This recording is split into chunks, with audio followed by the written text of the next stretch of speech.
22 April জানাবো আজকের গুরুত্বপূর্ণ 10টি তাজা খবর। প্রথমেই জেনে নেব শিরোনাম। আশীর্বাদ দিন, হিসাব বুঝে নেব। প্রথম দফায় ভোটের আগে নন্দীগ্রামের হুঙ্কার শুভেন্দুর।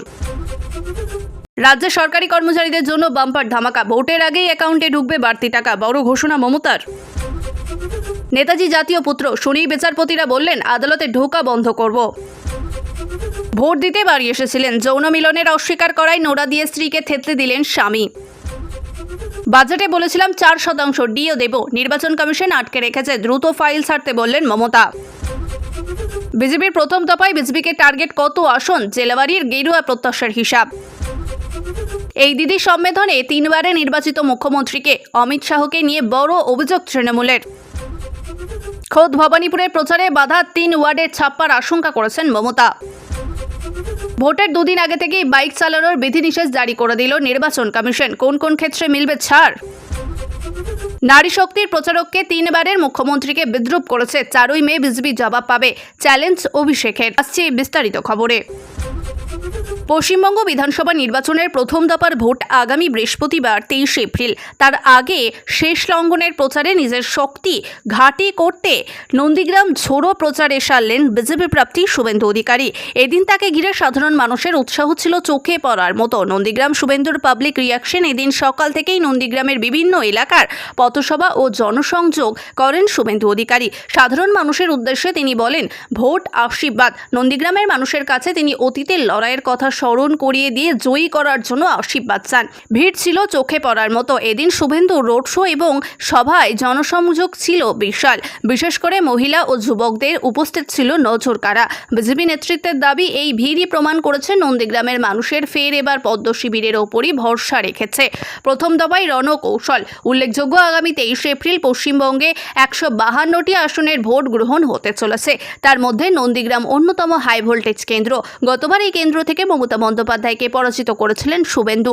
এবারও সেই জয়ের ধারা বজায় রাখতে কোন কসুর করতে রাজি তিনি। বিধানসভা নির্বাচনের দমনর বাজারে ঠিক আগেই বড়সড় মাস্টারটোক দিলেন মুখ্যমন্ত্রী মমতা বন্দ্যোপাধ্যায়। দীর্ঘদিন দাবি মেনে রাজ্য সরকারি কর্মচারীদের বকেয়া ভাতা ডিএ নিয়ে অত্যন্ত গুরুত্বপূর্ণ আপডেট এলো নবান্ন থেকে। সোনারপুরে এক জনসভা থেকে মুখ্যমন্ত্রী নিশ্চিত করেছেন যে রাজ্যের বাজেট ঘোষিত অতিরিক্ত 4% ডিএ শীঘ্রই কার্যকর হতে চলেছে। 4% ডিএ এবার কত পাবেন কর্মচারীরা? বর্তমানে 6ষ্ঠ বেতন কমিশনের আওতায় রাজ্য সরকার কর্মচারীরা 18% হারে ভাতা পেয়ে থাকেন। নতুন করে 4% যোগ হলে পরে সামগ্রিক ডিএর পরিমাণ বেড়ে দাঁড়াবে 22%। নবান্নের সূত্রে খবর, অর্থ দপ্তর থেকে আগামী কয়েকদিনের মধ্যেই এই সংক্রান্ত আনুষ্ঠানিক বিজ্ঞপ্তি জারি করা হতে পারে। এই বর্ধিত ভাতাটি কার্যকর হওয়ার তারিখ ধরা হয়েছে 1 এপ্রিল 2026 থেকে। কেন্দ্রীয় সরকার কর্মচারীদের 2% ডিএর বৃদ্ধির খবরের মাঝেই রাজ্যের এই ঘোষণা যথেষ্ট তাৎপর্যপূর্ণ। ভোটের আগে অ্যাকাউন্টে লক্ষ্মী লাভ। বাজেট পেশের সময় এই ডিএর বৃদ্ধির কথা থাকলেও তা হাতে কবে আসবে তা নিয়ে দ্বিধাদ্বন্দ্বিতে ছিল কর্মচারীর মহলের সকলেই। মুখ্যমন্ত্রী সোনারপুর সভা থেকে ঘোষণা করার পর সেই অনিশ্চয়তা কেটেছে। নির্বাচনের নির্ঘণ্ট ঘোষণার আগেই এই ঘোষণা কর্মচারীদের মনে আশার সঞ্চার করেছে ধারণা করা হচ্ছে। ভোটের ডিউটিতে যাওয়ার আগেই বর্ধিত বেতনের মুখ দেখতে পাবেন তারা। বকেয়া বনাম প্রাপ্তি। যদিও কেন্দ্রীয় সরকার কর্মচারীদের তুলনায় রাজ্যের ডিএর ব্যবধান এখনও রয়ে গেছে, তবুও বর্তমান পরিস্থিতি এই 4% বৃদ্ধিকে মরুভূমিকে 1 ফোঁটা জল হিসাবে দেখছেন অনেক কর্মচারীরা। তবে নবান্ন থেকে অর্থ স্থানান্তর সঠিক তারিখ বা ভ্যালু ডেট বিজ্ঞপ্তি স্পষ্টভাবে জানানো হবে। সব মিলিয়ে নির্বাচন প্রকল্পের সরকারের এই উপহার বাংলার লক্ষ লক্ষ সরকারি কর্মচারী ও পেনশনকারদের জন্য বড় স্বস্তি বয়ে আনবে বলেই মনে করা হচ্ছে। নেতাজির নেতৃত্বে আজাদ হিন্দ ফৌজ সবার আগে ভারতের স্বাধীনতা অর্জন করেছে বলেই দাবি করে সুপ্রিম কোর্টের মামলা দায়ের হলো। পথ্যপাঠ তা খারিজ করে দিল দেশের প্রধান বিচারপতির বেঞ্চে। আবেদনকারী পিনাকপানি মহান্তির আরও দাবি করেন, নেতাজির জন্মদিন 23 জানুয়ারি জাতীয় ছুটি ঘোষণা হোক। সুভাষচন্দ্র বসুকে সম্মান জানানো হোক জাতীয় পুত্র বলে। 1943 সালে 21শে অক্টোবর প্রতিষ্ঠিত হয়েছিল আজাদ হিন্দ বাহিনী।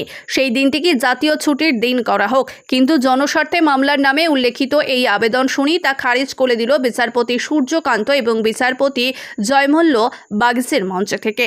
দেশের প্রধান বিচারপতি বলেন, এভাবে জনস্বার্থের নামে ব্যক্তিগত প্রচার পেতে চাইছেন। পাবলিক ইন্টারেস্ট লিটিগেশনের নামে পাবলিসিটি ইন্টারেস্ট লিটিগেশন ডিসমিস। এই সঙ্গে আবেদনকারী সতর্ক করে দিলেন প্রধান বিচারপতি। এও বলেন, এভাবে মামলা করলে সুপ্রিম কোর্টে ঢোকাই বন্ধ করে দেব। সুপ্রিম কোর্টের রেজিস্ট্রারকে নির্দেশ দেন, এই ব্যক্তি কোনো জনস্বার্থে মামলা করলে তা গ্রহণ করে না জানো। ভোট দিতে বাড়ি ফিরেছিলেন বাংলার পরিযায়ী শ্রমিক। বাড়ি ফিরেই ভয়ঙ্কর কাণ্ড। যৌন মিলনের বাধা দেওয়ায় নোড়া দিয়ে থেতলে হাত পা ভেঙে দাঁত স্ত্রীকে নৃশংসভাবে খুন করার অভিযোগ উঠল রাজস্থানের জয়পুরের কাজকর্মকর্তা নীতি তিনি।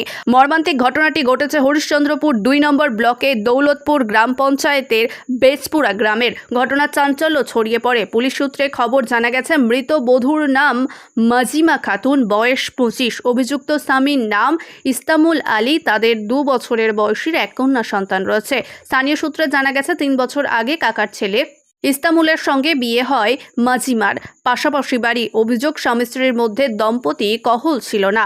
তা নিয়ে আগের গ্রামে একাধিকবার সালাসি হয়। বধূ স্বামীর বাড়িতে যেতে অস্বীকার করতে অত্যাচারের ভয়ে বাবার বাড়িতেই থাকতেন। স্বামী পরিযায়ী শ্রমিক, জয়পুরে নির্মাণ শ্রমিকের কাজ করেন। ভোটের জন্য বাড়ি ফিরে তিনি শ্বশুর বাড়িতেই থাকতে শুরু করেন। জানা যাচ্ছে, রাতে স্বামীকে যৌন মিলনের বাধা দেন স্ত্রী। অভিযোগ, তাতেই স্ত্রীকে স্বামী টেনে হিচড়ে ঘর থেকে বের করে উঠোনে নিয়ে যান। নোড়া দিয়ে থেতলে হাত পা ও দাঁত ভেঙে দেয়। ধারালো অস্ত্র দিয়ে জখম করেন। এরপরই পালিয়ে যায় স্বামী। পরিবারের লোকেরা তড়িঘড়ি তাকে উদ্ধার করে চাচল সুপার স্পেশালিটি হাসপাতালে নিয়ে গেলে চিকিৎসক মালদাক মেডিকেল কলেজে হাসপাতালে স্থানান্তরিত করতে বলে। কিন্তু তার প্রস্তুতি নিতে নিতেই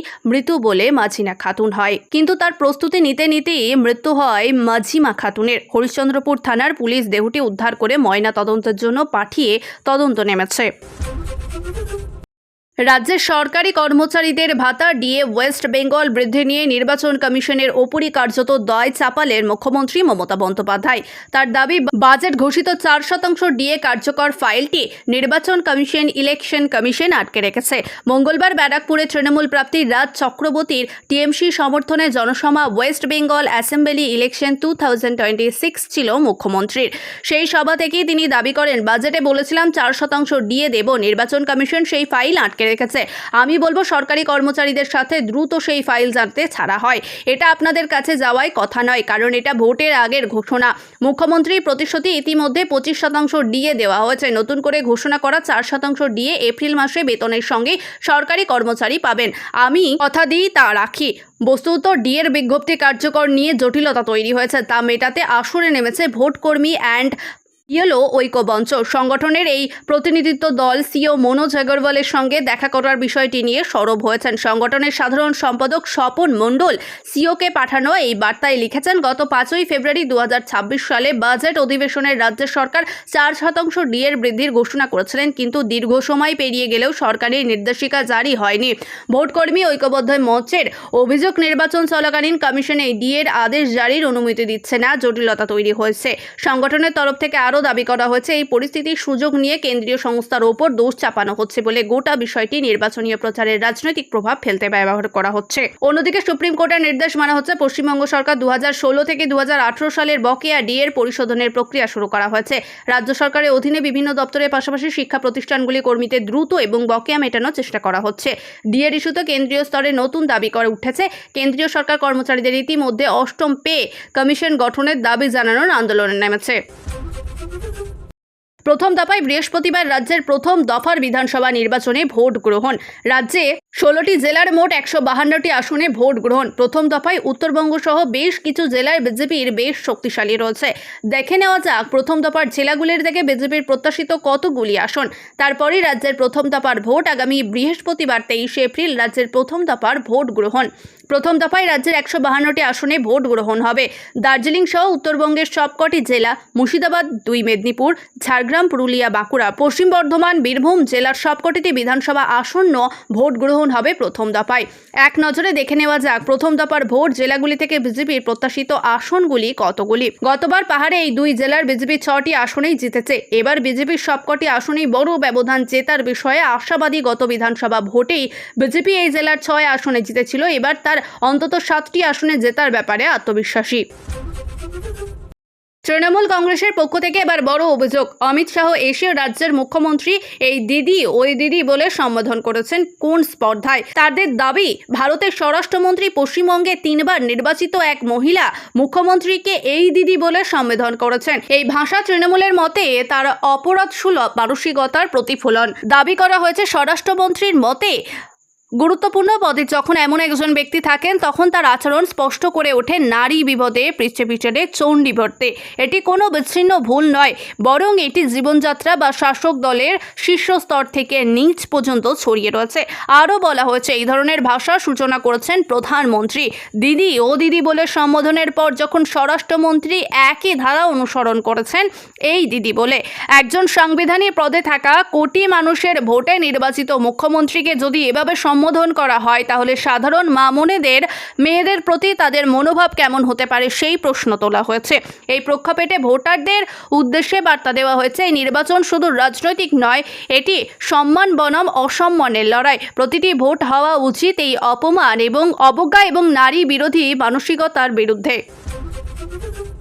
হাই ভোল্টেজ ভবানীপুরের মমতাকে প্রচারে বাধা, খোদ তৃণমূল সুপ্রিমো মুখে অভিযোগের সুর, আক্রমণ রিটেক। হাই ভোল্টেজ ভবানীপুরের মমতাকে প্রচারে বাধা, খোদ তৃণমূল সুপ্রিমোর মুখেই অভিযোগের সুর, আক্রমণ রিটেকিং অফিসার, দখলেতে তোপের মুখে তোপ। এমনকি ভোটের দিন কেন্দ্রীয় বাহিনীকে দিয়ে ছাপ্পা ভোট করা হবে বলে আশঙ্কা করছেন মমতা। ব্যারাকপুর লুট্রেক্স জমিটের সভা থেকে রেটিং অফিসারের বিরুদ্ধে তীব্র ক্ষোভের সঙ্গে বলেন, এত বড় সাহস যে গদ্দার একজন ভবানীপুরের রেটিং অফিসারকে এনেছে, সে বলছে না অনুমতি দেব না, আমি দেখব ভোটের পর তোমাকে বিজেপি গভর্নর করে নাকি রাষ্ট্রপতি করে। তুমি থাকো তো বারুইপুরে, তোমাকে আমরা ভিডিও বানিয়েছিলাম, তোমার তো রেটিং অফিসার হওয়ার যোগ্যতা নেই, তুমি আমাকে অনুমতি না দিয়ে আটকাবে। আমি মিটিং করব না, কিন্তু আমি চা খেতে তো যেতে পারি। সাহস থাকলে তুমি আমার চা খাওয়া বন্ধ করো তো, আমার মিটিং করার দরকার নেই, একটা রাস্তা দিয়ে বসলেই সব চলে আসবে। ইটের জবাব আমি পাটকেলেই দিই। এরপর একেবারে কেন্দ্রীয় বাহিনী ব্যবহার করে ছাপ্পা ভোটের আশঙ্কা করতে দেখা যায় তাকে। শোনা যায় 3 ওয়ার্ডের কথা। আশঙ্কা সুরেই বললেন, নির্বাচনের দিন 3টি ওয়ার্ড বেছে নিয়েছে, 74, 77 আর 63। ফোর্স লাগিয়ে ছাপ্পা করব, এমন ছাপ্পা দেব না যে বুঝবে ঠেলা। ধোকার ডাল্লা খাওয়ার আর বিচুটি পাতার ঝোল খাওয়ার আর নিরাপদ আর নিম পাতার চাটনি খাওয়াবো।